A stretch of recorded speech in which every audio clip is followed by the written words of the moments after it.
안녕하세요. 사월이 아빠입니다. 오늘 소개할 작품은 일본의 셰익스피어라 불리는 작가 나스메 소세키의 1914년작 마음입니다. 19세기 말 일본을 배경으로 20대 초반의 젊은 남성과 그가 선생님이라고 부르는 장년의 남성을 등장시켜서 급격한 시대적 변화의 가운데 놓인 일본인들의 윤리의식, 죄의식, 고뇌, 고독 등을 정교하게 묘사하고 있는 작품입니다. 2022년 출간되었고요. 출판사는 열린책들, 저자는 나스메 소세키, 페이지 수는 344페이지입니다.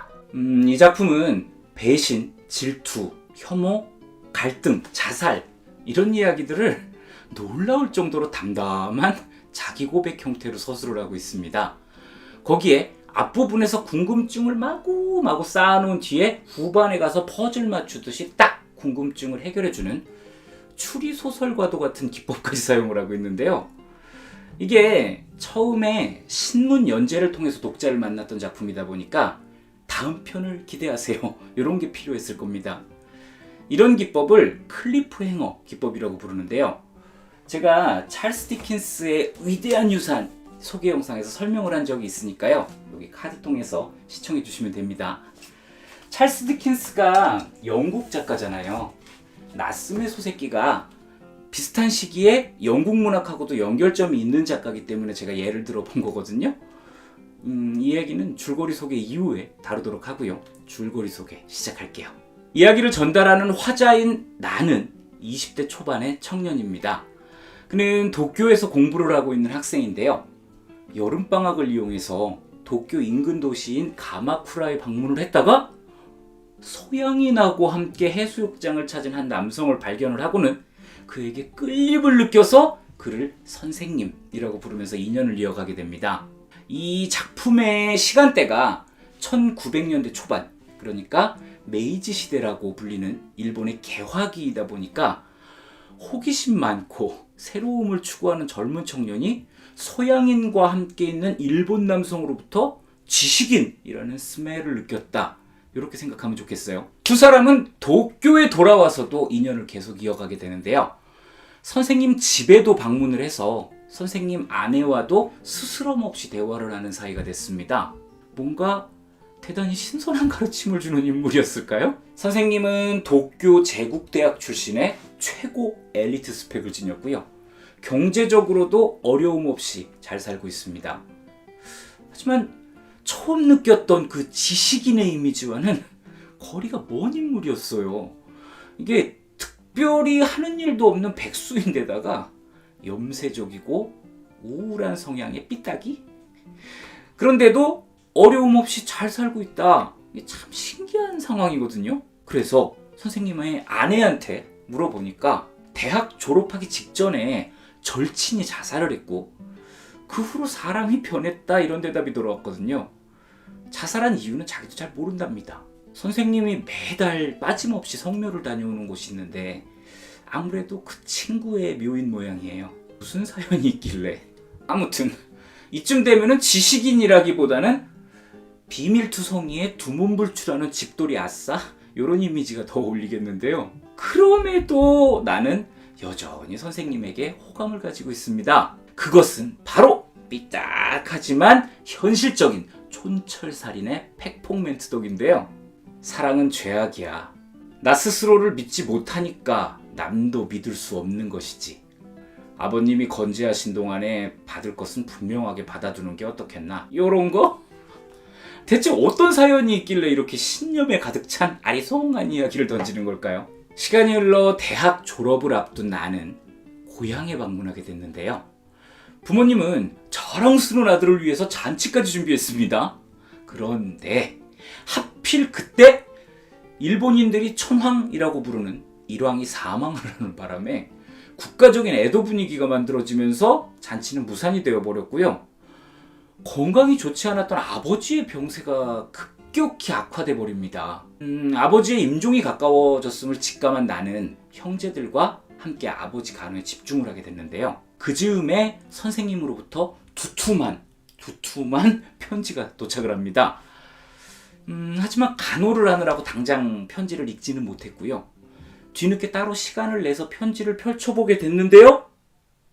세상에, 맨 처음부터 선생님이 자신의 죽음을 암시하는 겁니다. 나는 선생님의 안부가 걱정이 되기 시작을 했어요. 결국 임종을 앞둔 아버지를 형제들에게 부탁하고 도쿄행 열차에 올라타서 선생님의 편지를 차분히 읽어보게 됐죠. 두툼한 편지에는 지금껏 궁금했던 모든 것들에 대한 답과 사유가 담겨 있었습니다. 부유한 집안에서 태어났지만 어린 나이에 부모님을 여의고 재산을 노리는 작은아버지로부터 돈, 가족, 결혼, 사랑에까지 환멸을 느껴서 인간 혐오와 염세주의에 빠지게 된 이야기. 또 자신이 좋아하는 여성과 자신의 절친이 서로 호감을 드러내자 친구를 비난하면서 몰아세워놓고는 몰래 그 여성과 결혼을 해서 친구를 자살로 내몰아버린 이야기. 선생님은 이로 인해서 자기 혐오에 빠져 오랜 세월을 혼란과 죄책감에 고통받다가 스스로 목숨을 끊었습니다. 그때 그 여성이 지금 선생님의 아내입니다. 하지만 여전히 친구가 자살한 이유는 모르고 있어요. 작품의 마지막 문장에는 이 사실을 영원히 비밀로 묻어달라라는 선생님의 바람이 담겨 있습니다.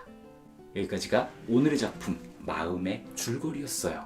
저는 이 작품을 요약본이나 리뷰 영상만으로 접근을 하기보다는 문장을 직접 읽으면서 감성으로 접근해 보시기를 원하겠습니다. 극한에까지 치닫는 인간의 감정을 섬세하고 치밀하게 묘사하고 있음에도 읽기가 수월합니다.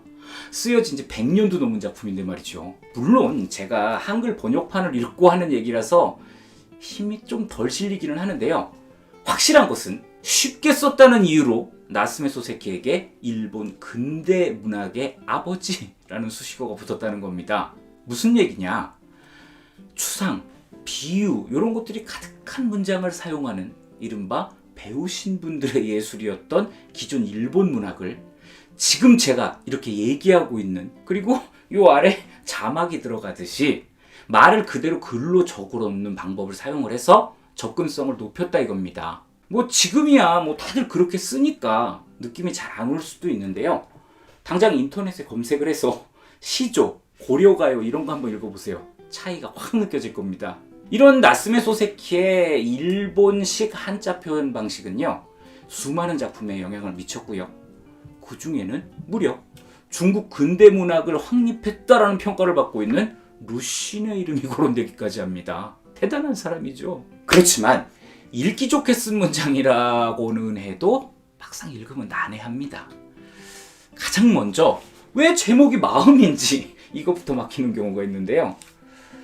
어느 방향으로 접근하느냐에 따라서 얘기는 달라집니다. 우선 제가 생각하는 제목 해석부터 말씀을 드릴게요. 인간이 가지고 있는 윤리와 의무감에 대한 이야기, 마음의 빛이다 이건데요. 선생님 기준에서는 자살한 K에 대한 마음의 빛, 진실을 모르고 사는 아내 시즈에 대한 마음의 빛, 또 화자 입장에서 보면 부모에 대한 마음의 빛, 요 정도가 되겠죠. 이외에 다른 등장인물들도 모두 마음의 빛을 가지고 있습니다. 저는 이런 마음의 빛을 가진 인간, 스스로 마음의 빛을 지게 만드는 인간의 의무감, 이런 것들을 마음이라는 제목으로 연결한 것이다 라고 해석을 하고 있습니다. 이외에도 생각 재료는 굉장히 많습니다. 우선 시대 상황으로 접근을 한번 해보죠. 메이지 시대라는 일본의 격변기, 이런 봉건 질서와 신문물이 섞여 있는 과도기에 딱 놓여 있는 일본인들의 혼란스러운 마음, 또 일왕의 서거, 노기 장군의 순사를 겪는 국민들의 마음. 개인의 관점으로 들어가서 생각을 해보면 나는 저렇게 살지 말아야 되겠다, 이런 생각이 어긋나 버렸을 때 찾아오는 내 자신의 신념의 혼란, 세대 갈등과 각자의 마음, 집단과 개인의 가치 차이, 이런 접근까지 가능해지겠죠. 일단 읽어보시고요. 막힌다 싶으면 제가 나열한 것 중에 하나 골라서 시작을 해보세요. 특히 시대 상황 쪽으로 접근을 하면 역사 공부도 됩니다. 일단 제가 이런저런 얘기를 늘어놓기는 했는데요. 이 마음이라는 작품에 푹 빠지는 데는 뭐니 해도 작가의 삶을 알고 가는 게 최고입니다. 이게 작가의 후기작에 해당하는 작품인데요. 그 즈음에 작가의 염세적이고 인간에 대한 혐오를 아주 어렵지 않게 느끼실 수가 있을 겁니다. 그러다 보니까 작품이 전체적으로 어두침침해요. 만약에 나는 고양이로 소이다 이런 작품으로 나스메 소세키 작품을 입문하셨다면 이러실 거예요. 제가 그랬거든요. 도대체 무슨 일이 있었길래 이런 궁금증, 요거를 작가의 삶에서 찾아보는 거죠. 작품에서 선생님의 유년기에 등장하는 작은아버지로부터 시작된 가족과 돈이 뒤엉키는 인간 혐오, 여기에는 작가의 유년기가 그냥 통째 투영이 돼 있습니다. 양부모의 손에서 자라면서 친부모를 조부모로 알고 있다가 고작 9살의 나이에 진실을 알게 된 것, 그리고 이후로도 친부모, 양부모 모두가 자신을 돈이랑 엮어놓고 바라봤던 것, 거기에다가 명문대 졸업이라는 스펙을 가진 지식인으로서의 고뇌, 요것 또한 작가의 삶이랑 겹칩니다. 또 영상 초반에 제가 살짝 언급을 했던 영국, 작가가 2년여의 유학 기간 동안에 영국에서 멘탈이 흔들흔들 했었거든요. 그 후로도 이 심적 고통을 억누르기 위해서 글쓰기에 몰두를 했다고 해요. 겹치는 거 많죠. 제가 이번 영상을 준비하면서 읽은 이 열린 책들에서 출간이 된 마음은 책 맨 뒤에다가 역자후기를 통해서 작가의 삶을 굉장히 자세하게 설명을 해주고 있습니다. 저도 요거 읽고 배워서 얘기하는 거예요. 하긴 뭐 작가의 삶을 알면은 재미있는 작품이 마음뿐이겠습니까? 네, 여기까지가 오늘의 작품 나스메 소세키의 마음 리뷰였습니다. 오늘은 제가 이 작품에 접근할 수 있는 여러 가지 방향에 대한 이야기로 영상 후반을 꽉 채워봤는데요. 생각에 푹 빠져보고 싶은 분이라면 천천히 읽으시면서 그 시간을 즐겨보시기를 권할게요. 저는 또 다른 작품으로 여러분을 만나러 오겠습니다. 즐겁게 감상하셨다면 구독, 좋아요, 알림 설정까지 꼭 부탁드리겠습니다. 감사합니다.